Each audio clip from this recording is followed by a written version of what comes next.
Yan, naragawan niya po sa budget. Kain tayo guys.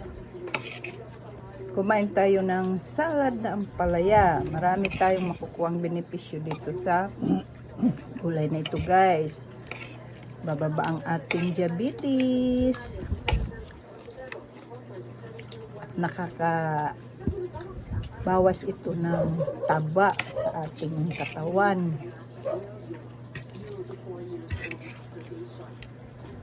Nakakabawas ng fat.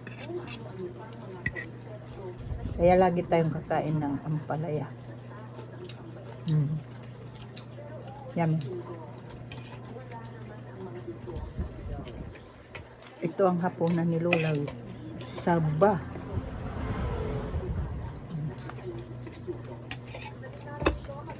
Ang ating acid nito ay pag tayo ay acidic guys. Nakakatanggal din ito ng acidic. Siguro nasa pumihat. Cancer. Tatanggal din yung ay, Bilma nagtitina.